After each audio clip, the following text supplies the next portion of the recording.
Hello guys, ഞാനും ഉണ്ടാക്കി മഹ്മൂസ് കുത്തൈഫി. എല്ലാവരും ഒരുവിധം ഉണ്ടാക്കി, പക്ഷേ ഇതങ്ങനെ വലിയ ട്രെൻഡിങ് ആയില്ല. ആവാതിരിക്കാൻ കാരണമുണ്ട്, പറയാം. ഇതുണ്ടാക്കാൻ വേണ്ടിയിട്ട് നമ്മൾ ആദ്യം ഉള്ളി കാരമലൈസ് ചെയ്യാമെന്നാണ് പറയുക. ഞാൻ ചെയ്തത് തെറ്റിയതാണെന്ന് എനിക്കറിയില്ല. എന്തായാലും എൻ്റെ ഉള്ളി ഒരു കരിഞ്ഞ രൂപത്തിലായിരുന്നു. ആ രൂപത്തിലുള്ള ഉള്ളിക്ക് ചിക്കൻ ഇടുക. ചിക്കൻ ഇട്ടിട്ട് വെള്ളം ഒഴിച്ചിട്ട് ആവശ്യത്തിനുള്ള മസാലകളും ഹോൾ സ്പൈസസും ഒക്കെ ഇട്ട് മാഗി ക്യൂബ് ഇട്ട് അടച്ചു വെച്ചിട്ട് ചിക്കൻ വേവിക്കും. വെന്ത് കഴിഞ്ഞാൽ മറ്റേ ഗാർലിക് ഇമ്പോർട്ടൻ്റ് ആണ് കേട്ടോ ഇടണേ. വെന്ത് കഴിഞ്ഞ് വന്ന ചിക്കൻ ഒരു പാത്രത്തേക്ക്, ഒരു പാനിലേക്ക് മാറ്റിയിട്ട് അത് ചെറുതായിട്ടൊന്ന് ഫ്രൈ ചെയ്യും. ഫ്രൈ ചെയ്യാൻ വേണ്ടിയിട്ട് അത് ഫ്രൈ ആയിക്കൊണ്ടിരിക്കുന്ന സമയത്ത് ഈ പാത്രത്തിൽ നമ്മൾ വീണ്ടും എന്തിടും? അരി ഇടും. അരി ഇട്ടിട്ട് ആ വെള്ളത്തിൽ കിടന്നിട്ടാണ് ഈ അരി വേവുക.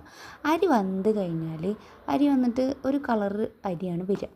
ഇതിൻ്റെ ടേസ്റ്റ് ചോദിച്ചു കഴിഞ്ഞാൽ പോരാ.